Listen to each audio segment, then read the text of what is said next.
Welcome to this week's edition of the Pete Mezzetti Show. I'm Pete Mezzetti, and this evening's topic is everything in the state of Connecticut high school sports. And with me to discuss everything in the state of Connecticut regarding high school sports is Dr. Glenn Longarino, who's the Executive Director of CAS, CIAC. Sir, welcome. Hey, buddy. Great to see you again, Pete. How are you? We're doing well. It's been a while. Yeah, it's been, haven't seen you since the spring. I know. Had some great spring championships coming off of a great summer here, and we're ready to go in the fall. All sports are already going. Well, let's do a quick recap about the spring and what happened.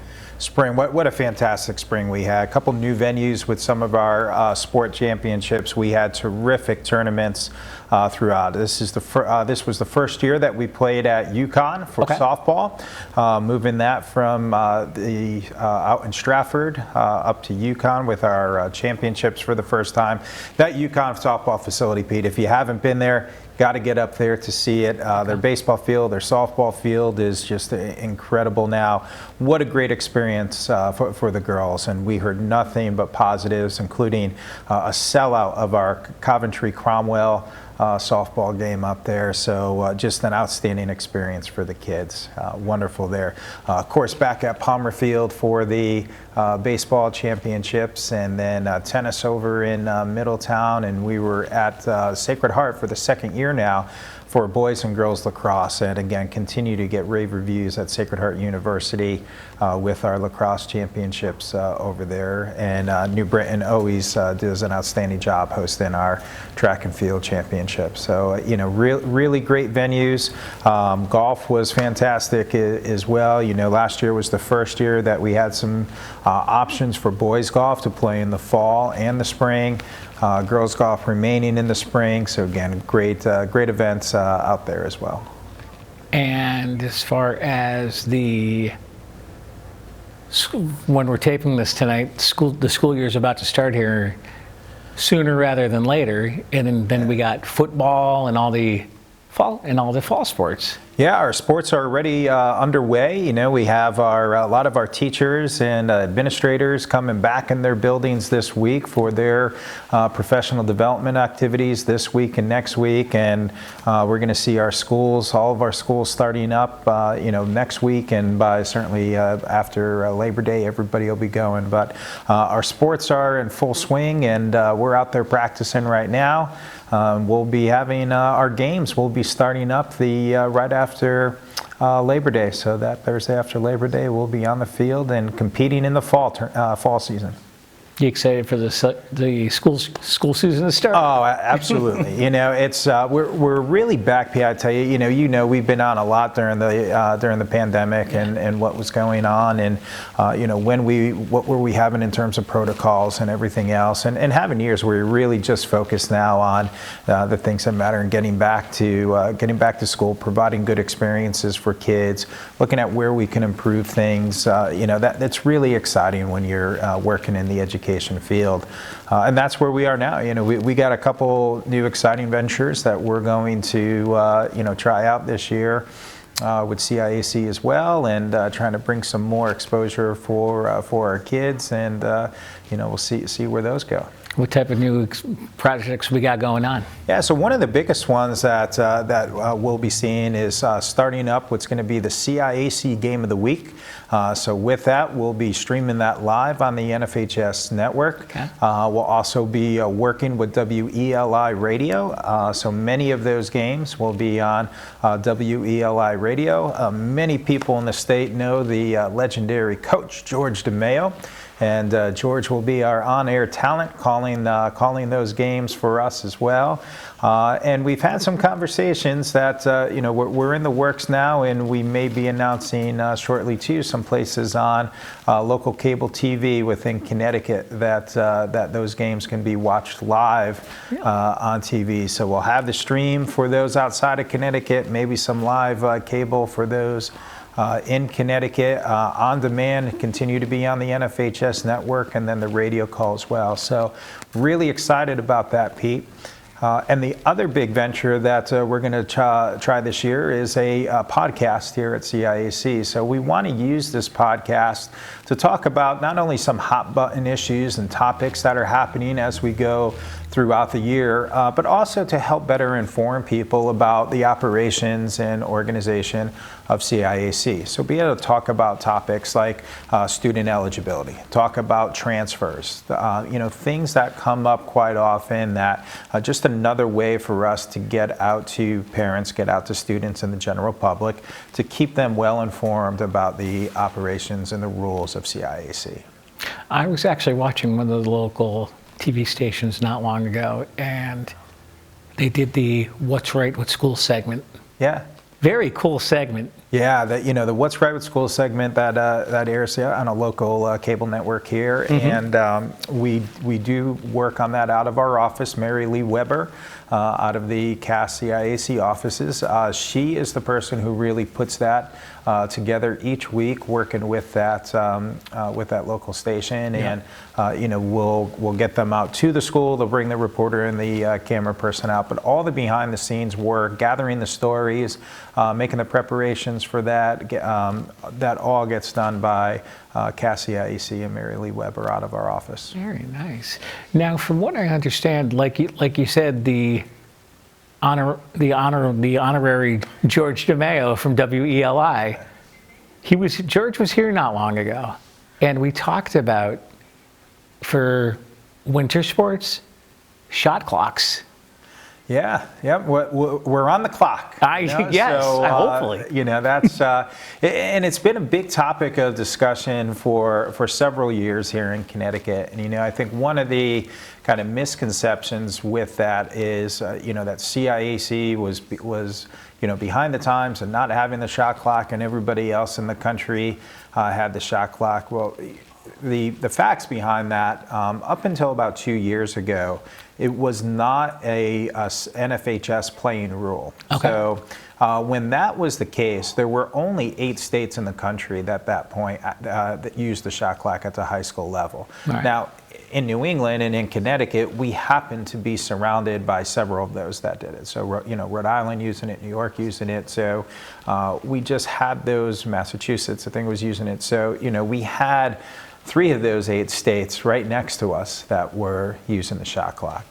The NFHS 2 years ago came out and said, okay, we're going to make it permissible. You don't have to use the shot clock, but if you do use a shot clock, it's now worked into the NFHS playing rules. Right. So when that was done, it gave us the opportunity to have more conversation about that. So since the shot clock was put into effect in that first year, 11 additional states joined it, and then this coming season we will be one of another 11 states that will be implementing it this year. So it went from about 8 states in the country to 22 states in the country that will be using it, and so we're definitely part of that group, but still the majority of states in the country are not using a shot clock. Right? So explain to us how the process works.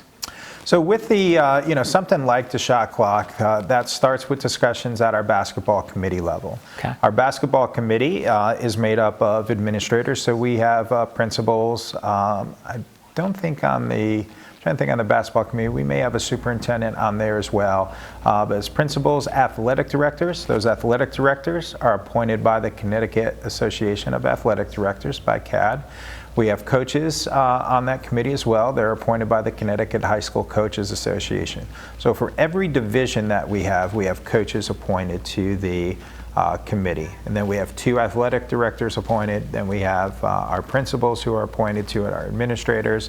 An official is appointed to that committee as well. The discussion about whether or not to explore adopting a shot clock starts with that group. From there, we go and we vet it with our member schools. So once the concept was approved at the committee level to consider use of the shot clock, we then surveyed our entire membership. And we asked the athletic directors surveyed within CAD, coaches surveyed within the Coaches Association. We survey our principals. We then came back to the table to look at what the interest was in that. Shot clock was, at this point, once the NFHS had approved it, it was pretty overwhelming. I think we were close to about 80% of schools that were in favor of adopting the shot clock. So at that point, now we start having conversations about what that implementation will look like. And the reason we waited till this year is we weren't confident that last year that everybody would be able to get the hardware and get the shot clocks and have them installed in time, because there were some shipping delays and some issues last year. So we weren't confident in speaking with manufacturers that we would have that and be able to put it in. We also wanted to give districts a little extra time to budget for that and make sure that they can do it. Now, there's relatively inexpensive ways to do it. You know, the kind of least expensive way, you can do a standalone shot clock on a wall that I believe costs about $600 to $700, including installation. So, you know, it's not crazy outrageous price for districts to implement, but we wanted to give that time as well. And then the last piece with it is training. You know, so now we have the shot clocks, right? Now they're there, they're going to be used, but they're not automatic. So there is somebody, we need now a person sitting at the table who's operating that shot clock, and they need to know and understand, when does the shot clock get reset, when does it get partially reset, you know, and truly understanding that. So we offered some trainings through our basketball boards, and again, the basketball officials have done just a great job in offering their expertise and being able to train. We have more trainings coming up in the fall, and so as schools identify what personnel will be operating the shot clocks for those games, we'll have them out there to get trained and be ready to go come tip-off in December. Wow, that sounds pretty labor intensive. Yeah, it's a long process to it, you know, and that's true. I think, you know, sometimes, you know, again, not understanding everything that goes on to have that decision, have that rule change and go into effect. And, you know, sometimes we don't think about the training that has to go into that aspect as well. Because even our officials in Connecticut, they weren't playing with that shot clock, right? So now as an official, and you have that shot clock going now, you also have to be cognizant to know to signal and cue when that shot clock gets reset, when it starts, when there's you know, maybe a tip, is there a change of possession? You know, a change of possession in a game before didn't really mean much, but now a change in possession may mean a reset of a shot clock, right? So, so those are all things that our officials are training on. We need to train our scorers on that as well. So there is a long, you know, process to that, to make sure that when you put it into practice and that's happening in the games, that it's being done the right way and that people are properly trained for it. Would you mind sticking around for another segment? Would love to. All right, we'll be right back. You matter. You matter. You matter. And your words matter too. Your words matter. What you say in the hallways at school or in the student section at a game matters. Words can be hurtful. Words can be offensive. Words can leave scars. Words can also inspire. Support. And uplift. You and your words. Are they both important? As a matter of fact, yes. Here at UConn, we are an academic medical center. We are involved in cutting-edge research to find the best possible treatments for women. Benefits of women's health care at UConn is that we have very robust and diverse care for women during all phases of life. That includes everyone, irrespective of their economic status, of their health status. We are very inclusive. We believe in taking care of each person as a person. There's nothing like kindness in taking care of patients. Welcome back to this week's edition of the Pete Mezzetti Show. I'm Pete Mezzetti, sitting here with Glenn Longarini, the Executive Director of CAS, CIAC. Welcome back, my friend. Thanks, Pete. Great to be here. Thanks, Glenn. Thanks for sticking around. So, let's open up this segment talking about last time we were together in the winter, back in March and April. We talked about sportsmanship, and there was an incident that happened at one of the high schools when we were here. And how important is it to practice good sportsmanship, either if you're on the field as an athlete or if you're up in the stands as a fan? Yeah, Pete, this has been a focus of CIAC for quite a period of time now. We have a great program at CIAC called the CLAS ACT program. Okay. And just last year, our sportsmanship committee got together and actually revised this. So it's the latest iteration of this CLAS ACT program with our standard. It's available on our website. Anybody can go and look that CLAS ACT program up. Just click on the icon. All the standards are there, and we try to give schools good ideas of standards for parents, standards for athletes, and standards for coaches, and standards for administrators in terms of what should be done in preparation of these events. Right. When we're participating in school sports, it's different than what we see on TV with professional sports and even our NCAA sports. Right. I think high school is the last kind of place, if you will, where education-based athletics is really the priority. With our kids who are participating in sports, we still have about 6% that go on and play at the next level. So again, 94% of the kids participating in our sports here in Connecticut are not going on to play at the next level. So we really need to look at the bigger picture and think about what this means for them, the teamwork skills that they're building, the communication skills that they're building, the critical thinking skills and ability to adopt and adjust to adversity. That those are the things that are important, and fostering those experiences for our kids requires having a positive environment for them. That's the responsibility of our coaches, our administration, the teammates themselves, and the fans in the stands play a big role in that as well. Yeah. Everybody's got to behave themselves during the game. Yeah, and it's been a topic nationwide as well for a couple years. Last year the NFHS came out with a bench bad behavior campaign. Continuing on that this year, just about 2 weeks ago, there was a sportsmanship summit in Indianapolis. We had 3 people from Connecticut out at that summit as well to bring information back to us. So we look forward in a couple weeks to hearing from those attendees and what sort of things are going on in other parts of the country to really try to make sure that we're giving the kids the best experience possible when they're on their field. We really can't take away from the experience that those kids are having by poor behavior within the stands. So we're looking forward to a real positive year this year. And as I say, with these redesign, again, and our kids were a big part of this redesign. So students from around the state that serve on our sportsmanship committee, they were a big part of setting these new standards that we have. So we're excited for the buy-in that we have. And I think right now, Pete, we're close to about 95% of our schools that are signed on with this CLAS ACT program. So we got a few more to go to get 100% in the state, but I'm confident that by the end of this year, we're all going to be moving in the right direction there. Now, the conference was pretty good in Indianapolis? Yeah, and the NFHS always does a tremendous job when they're running conferences. A lot of great experts on that.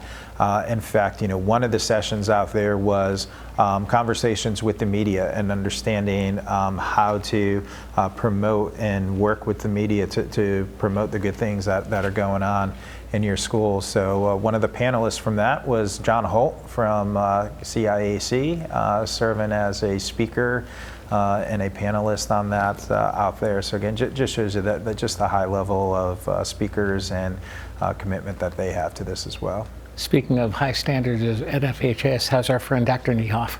Carissa's doing very well. Is she good? And, we got to spend some time with Carissa at the summer meetings this year. Those were at the end of June, beginning of July. Okay. And, great time, seeing Carissa. And again, she's just doing a tremendous job. And we're fortunate to have her leading us across the country. Exactly. And then when she left, you came on board. I took Carissa's place here, so right. big shoes to fill there, and again, I'm very fortunate to have her as a mentor and somebody that's always a phone call away if we have a topic that we need to chat on. Yeah, and as far as the high school sports season coming up, both fall and winter, how are we looking? Yeah, we're looking great, Pete. From and we're looking at all that, and including the spring right now too. We just recently, just speaking of the winter, we just a couple weeks ago worked out with Mohegan Sun the date for our Chikini Basketball Classic, which is going to be December 14th this year. So it's actually the first day of the season, that Thursday. That is Connecticut versus Rhode Island, and we have two public schools, one boys team, one girls team from Connecticut, and then two private schools, one boys team, one girls team, taking on the same from Rhode Island. So last year in the inaugural kickoff of that, we swept the board, and Connecticut won every game last year. So I think Rhode Island's looking to come back and have a little revenge on us this year. So we'll be at Mohegan, and we're excited about that. It's really the quest to get to Mohegan Sun, that run to the sun, right, now actually officially starts with the first day of competition on December 14th. CIAC will be at Mohegan Sun for a tip-off tournament, and the last shot, so the first shots that'll be taken will be at Mohegan, and the last shots of the season in those championships will also be taken at Mohegan Sun. So we thought that's a nice bookend story for boys and girls basketball. I've got to come up to Mohegan Sun this year during one point of the tournament and take in everything. It's an incredible experience. I tell you, the folks at Mohegan Sun, Tom Cantone and his group up there, it's a world-class facility because it's world-class people that are working up there, and what they do for the communities and what they do for our kids and our coaches and spectators when they're up there is second to none. So that's fantastic. Fall season 2, we're excited getting back for the fall, get those seasons started, and again looking at culminating with some great championships, and we'll be back working with Hartford Athletic to bring the boys and girls soccer over there to Trinity Health Stadium. We're talking with Rensselaer and Central again, so I'm confident we'll be landing there again for our football championships, and just great venues for our kids playing sports. How nice is the Hartford Athletics venue? I've seen it on TV. For any time that you have a chance to play at, what is a professional quality stadium, it's just such a great experience for kids. And, so for our boys and girls soccer players to play on the same field as a professional team, it is a gorgeous stadium. And even, the locker room facilities, the team rooms, just first class. And again, the Hartford Athletic people are wonderful to work with.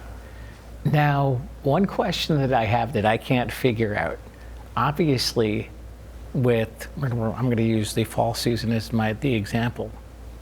The fall football schedules are out already on your website, because I looked at them this afternoon. How do you guys figure out each school who plays who? How do you set the schedules? Yeah, so CIAC really isn't involved at all with the setting of regular season schedules. So what we do is we will look at the divisions and play schools in divisions for where they'll be playing for their state championship tournament. And then the leagues and individual athletic directors themselves are the ones who set their regular season schedules and their league schedules. So, just thinking out here on the, Shoreline, so within the Shoreline Conference or in the SEC, that's really being done by your commissioners there. So, whether it's Lynn Flint or it's Al Carbone, really working with the schools to create those league schedules. That's where those are being created, and usually they'll leave, depending on the sport and how many games you're playing, 1, 2, 3, 4 games open for individual schools to schedule themselves. Football is a little bit different because we have the Connecticut Football Alliance. So, again, looking at something that was started with Al Carbone and Dave Johnson, and Al continues to carry that on as well with, I believe, Jim Bunicor from Ledyard High School is involved in working out some of the matchups that go with that as well. So the Alliance does a great job of creating competitive games that are outside of those leagues and based on where you are in terms of divisions, size of school. and so on. So, that is all done outside of CIAC. We really just schedule and work on the tournaments. We offer our support. A lot of the, all the alliance meetings actually happen at our offices. Okay. And, they come up there. So we offer our support. We offer whatever assistance and resources we can give our leagues and our schools when they're scheduling those. But our leagues, schools, and the alliance handle all the scheduling right now. And I also noticed that, especially around here on the shoreline, a couple of the high schools are co-oping together to perform sports teams. Yeah, co-ops have been part of CIAC for quite a while. We've seen growth in co-ops in some sports. Hockey has quite a few co-ops in it right now. As we've seen some numbers, particularly in girls sports, drop. We've seen a few more co-ops in sports like softball, basketball as well. But really, coming out of the pandemic, this is where we've seen the greatest challenge, and particularly in urban areas where it's been slow to get to get the numbers of kids coming back out. So teams and schools, to maintain opportunities for those kids who are interested, have looked at the co-op. And the co-op is there to serve as a purpose to help grow schools. So, just trying to think aside, if you think of hockey, again, a couple good examples there. One, at one point in time, Lyman and Sheehan and Wallingford used to co-op together. Now, they grew those programs to be able to sustain their own, and they're perennially two of the top programs in the state. So that's the idea, is co-ops come together to sustain, but at the same time they're trying to build so that they can branch out back to their individual programs within their schools. Cool. For more information on the CAS, CIAC, where are we going? Going to that CIACsports.org. That'll take you right to our website, and look forward to seeing everybody out there on the fields. Glenn Longarini from the CIAC. Thanks for some time, my friend. We'll see you soon. Thanks, Pete. You got it. On behalf of Glenn Longarini, I'm Pete Mezzetti. Thanks. Good night, and we'll see you next time.